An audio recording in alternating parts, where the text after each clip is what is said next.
Hey guys, welcome to Jordan's Pod. Me and Ryan back at it again. Yes, sir.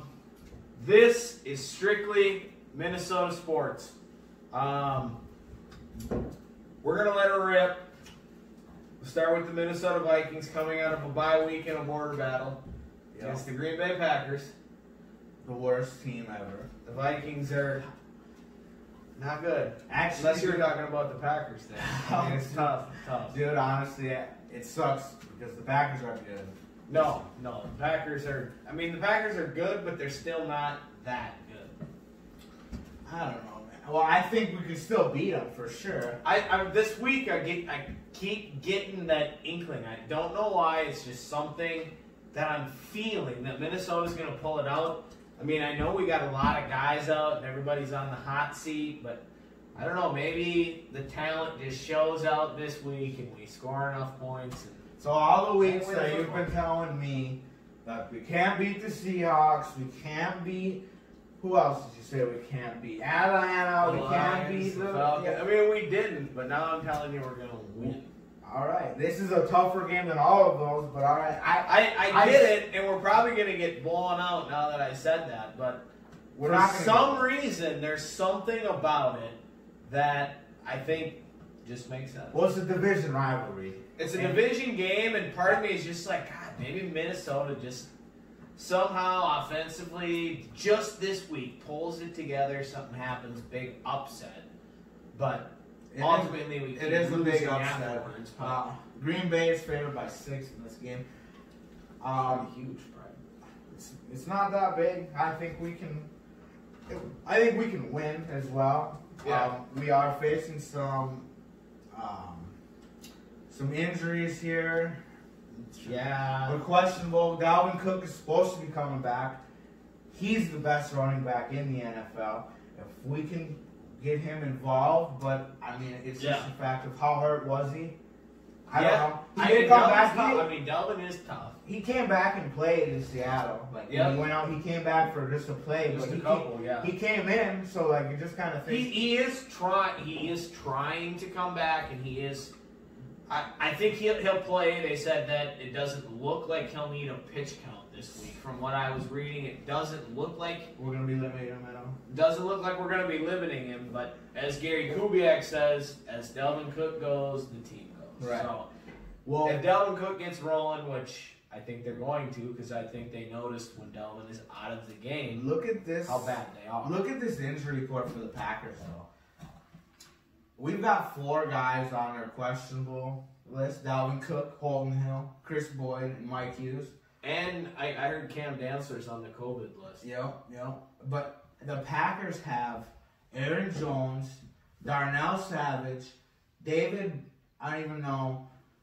I'm not even going to say these guys' names. We got 1, 2, 3, 4, 5, 6, 7, 8, 9, 10, 11, 12, they're kickers, 13, 14, 15, 16 people on their injury report. All questionable. Guys, this is where I know I've heard again that you'd love to see what we're exactly looking at.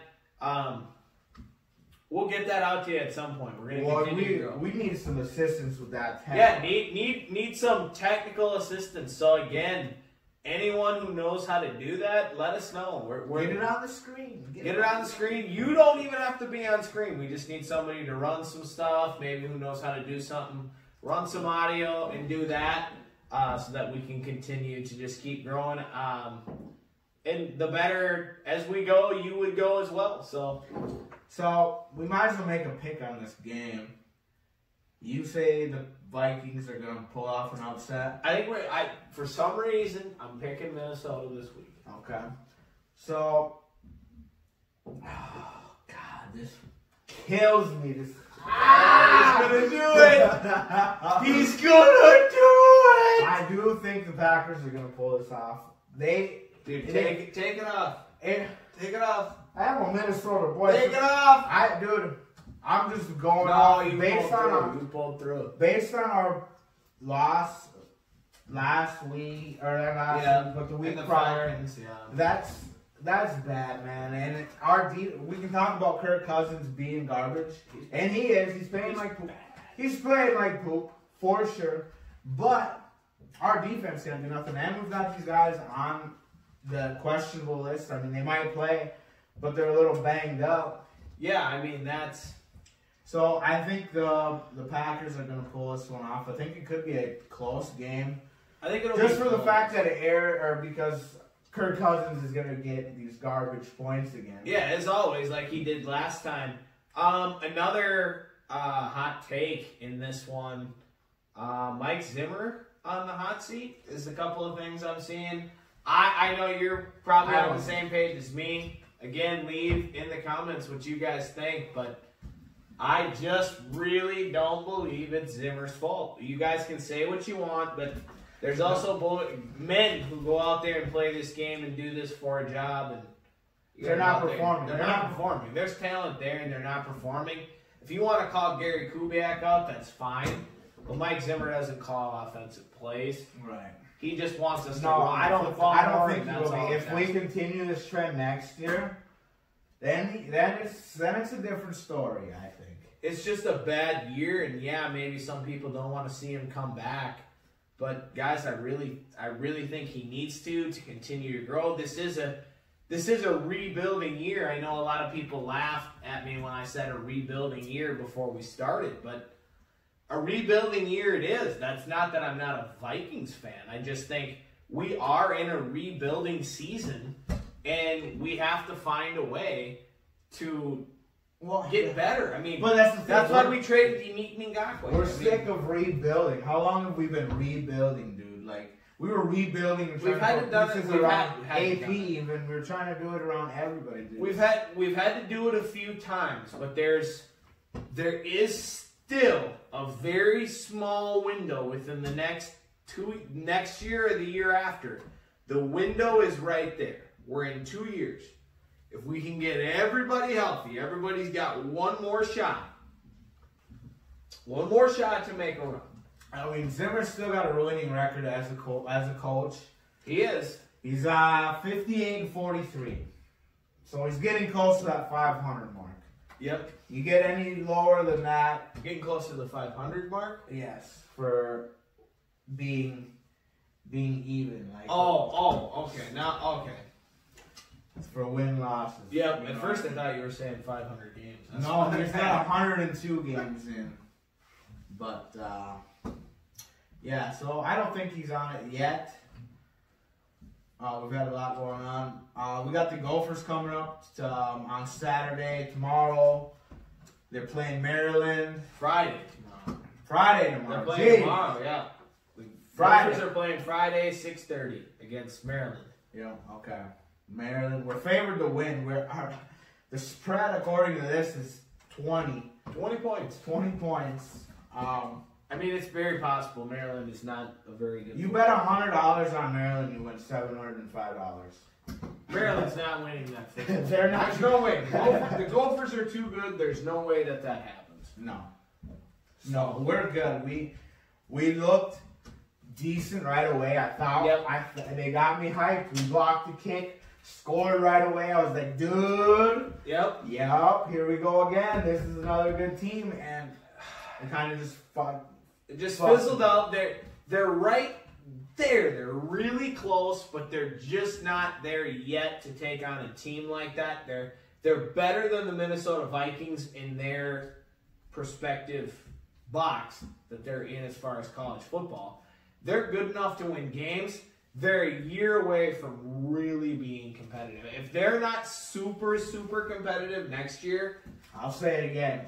PJ Fleck is elite. he is the man. When I watched his intro press conference, that guy blew me away. The energy, I would love to play for that guy. I honestly believe he's speaking from the heart, because that's how I coach. I run up and down the sidelines, you can say what you want, but that's about you. No, that's, for me, totally being submerged into the game, running down the sidelines you're doing it, being yes, I want to get out there, but you can't get out there. And that's what PJ Fleck is doing. And when you draw something up and it works exactly how you drew it up, that's what you want to do.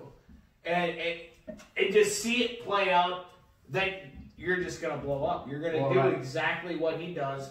You should be running down the sidelines and being energetic. That gets your players more fired up. They're like, dude, this guy's been here. He's done that. I'll never forget that video of him running into the locker room and jumping into the crowd of his players. Like, that's a coach. That's a coach. That's a coach. That's what you're looking for. You're not looking for necessarily a best friend, but a guy who, when you do something great, comes in and gives you all that love. All that love, all that hard work pays off. You were all part of it. And the coach plays a big part in that, but just making part of a team. And that's, I think, what PJ Fleck's doing. They're about to be really, really good. They're fun to watch. They got my interest at high peak right now. They are. And they're going to be crushing. They're going to be close. We're going to win this game. If there's bowl games, they're about to do it. Again. 3 years in a row, 4 years. Yep. What do we got? The Falcons, the ACGC Falcons. Yeah, we got the Atwater Cosmos Grove City Falcons taking on the Bold Warriors. We were throwing bolts of major heat last week. Yeah, throwing bolts of major heat. Not having their field ready, but didn't have their field ready. Went and played on the turf in New London. They were ready. Or in New London, Spicer, either one. Yeah. Or both, if that's what you want to say. But it was, I thought they played pretty well. They're right there. You were at the game. I was at the game. And shout out Jody Johnson for giving me a ticket and being able to show up. But no, from watching from where I was, they're right there. They could have beat that Bull Warrior football team. And I thought David Blum called some great plays. And I do think that their quarterback is a great athlete and that he can throw the ball. I don't remember his first name. I know he's a treble. But he just, and it's just, he made some just missed a couple throws, and like, I think Blum will get that to him. But dropping back and just throwing that thing, giving it your all, throwing it up a little bit, throwing it over, give him a chance.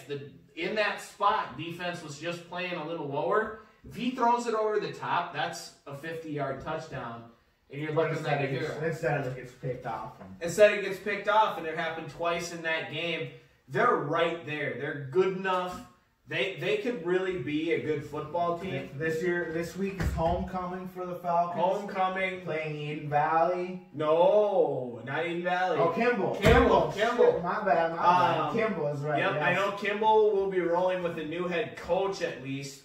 He may have been in this recent staff of the past years, but I don't know who he is because I saw it.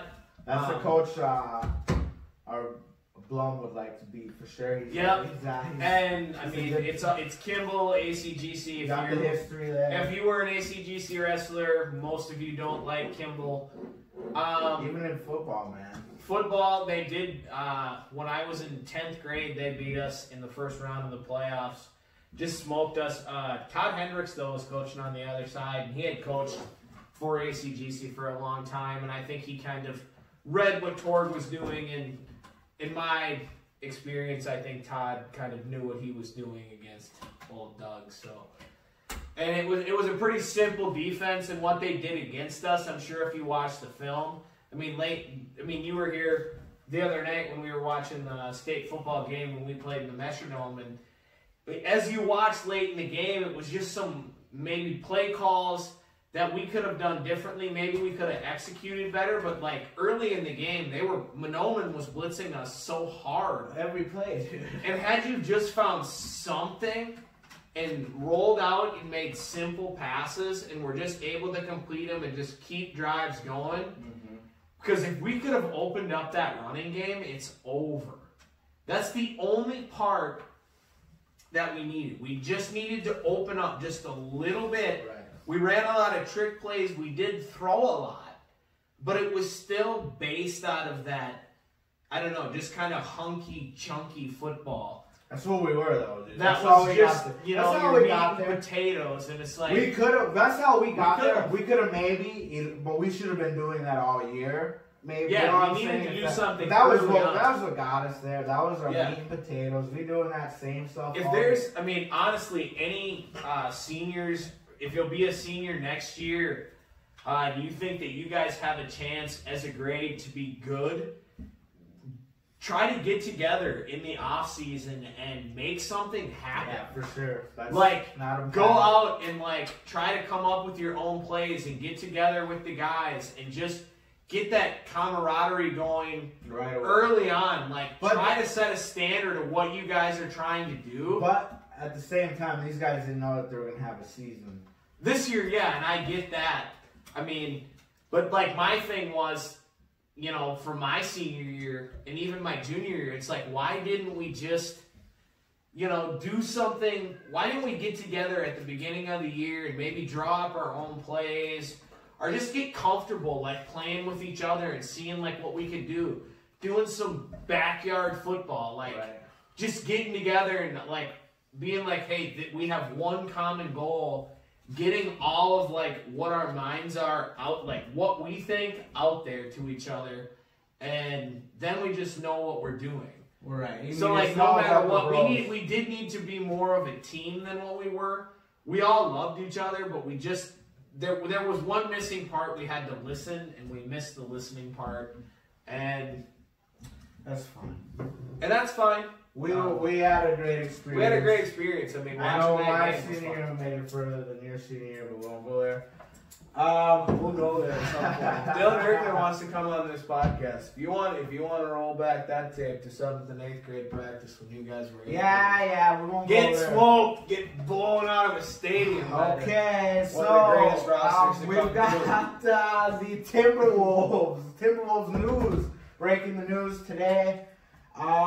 Their guard Malik Beasley, he's facing some felony charges. Yeah, I knew this was. He one of our better players last year. He apparently was threatening some strangers with a gun.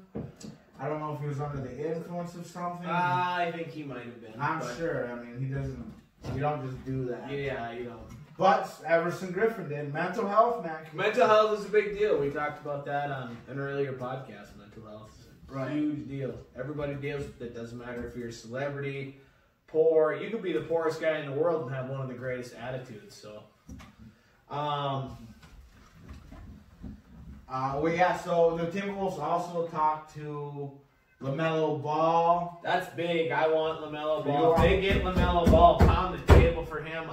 It's just my own personal. You guys can say the other guy's better. I get it, but just for me and being interested in the Wolves, I'd love to see LaMelo Ball. Anthony Edwards is another guy that's at the top of the board. I know a lot of people think they say he's a slam dunk. Yeah. I don't know. There's a lot of mock drafts that say we're gonna take him. But we met with LaMelo, so we'll see what happens there. I hope we can get Ball. I really do. I feel like LaMelo will sell more seats. If you want to go definitely there. Gonna sell more seats. If we ever get take a shot. You need to take a shot on a guy like that. And it could be maybe you're missing out. They can be bros. They can be bros like LaMelo and D'Angelo and Cat. D'Angelo Russell. Yeah, D'Angelo Russell. And Cat. I can see them guys like trying to bro it up and that's a better roster. It is truly a better roster. And I'd love to get interested in the Wolves and start watching. I love them. I think that's it for Minnesota. I think that's all we got, guys. As we said, a few different videos. Let us know what you think. Hit the like button, subscribe, share it if you like it. Share it if you don't like it. Yeah, share it. Let us know if you don't like it. Leave a comment. Eric Seiler left a comment last week, just letting us know about video quality.